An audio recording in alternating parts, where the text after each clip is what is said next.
Hello and welcome to another Econelastic video. Hope everyone's well. This Econelastic video will be on the demand curve. So we aim to introduce the standard demand curve and explain its properties. And off the back of our previous video discussing the relationship between demand and price, we know that if the price of a good falls, the demand for that good will increase. That is the law of demand. And therefore, logically, if we think about the demand curve, it must be downward sloping. That means it has a negative slope from left to right.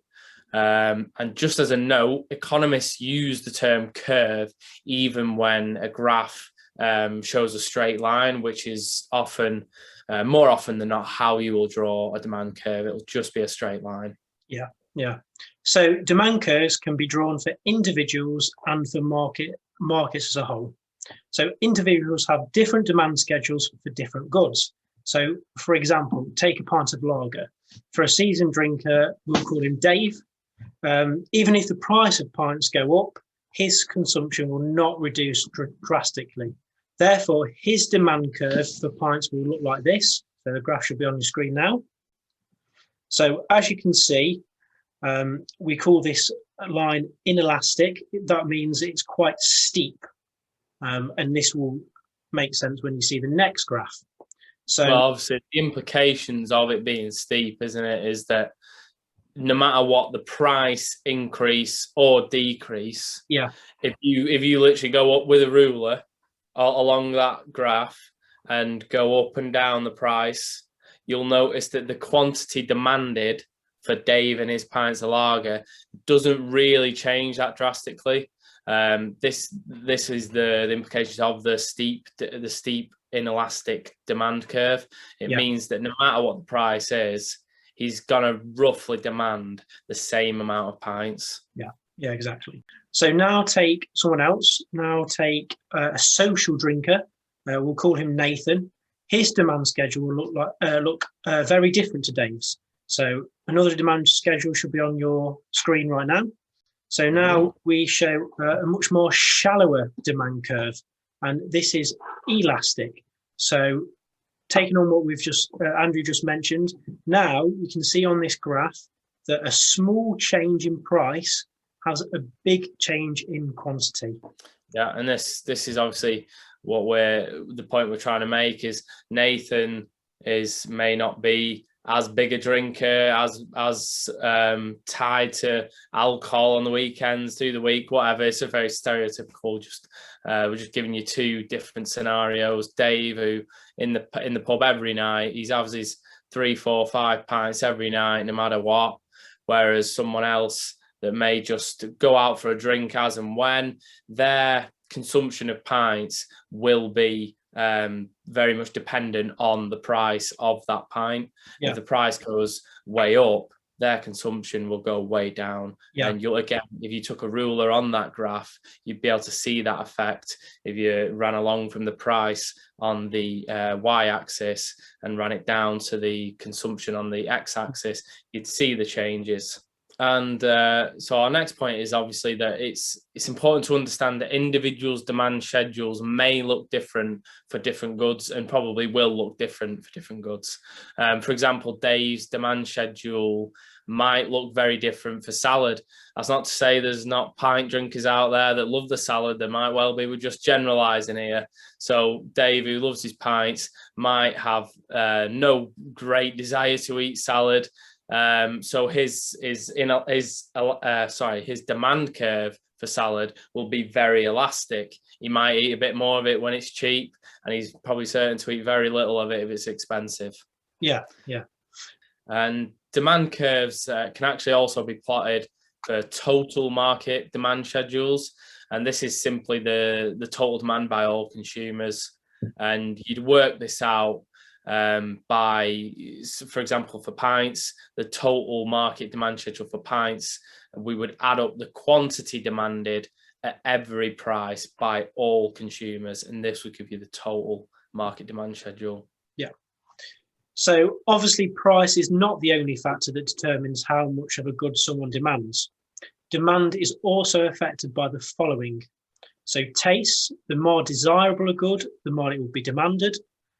So taste can be influenced by marketing and advertising, also trends that are considered fashionable, which is obviously often influenced by consumers and people around you, Facebook and Instagram influencers and all that sort of stuff. All that bollocks. All that bollocks. All that crap. And also it can be affected though by your outlook on health. So the type of foods you consume, you might go out and buy protein powder for health reasons. So, that's another good that only a certain amount of people will demand. And also there's one extra. So also experiences of what you previously consumed. If you've bought, I don't know, an Acer laptop and you've had issues with it since you bought it, then the next time you go out for a laptop, the chances of you getting an Acer one is very slim. Yeah, makes sense. So another thing that can affect the demand of a good is the number and the price of substitute goods. So the higher the price of a competitive good, the more likely people will switch to a cheaper alternative. So for example, cups of tea and cups of coffee. If the price of tea increased, then the demand for coffee might increase. And the second or third factor other than price that we're going to discuss is the number and price of complementary goods.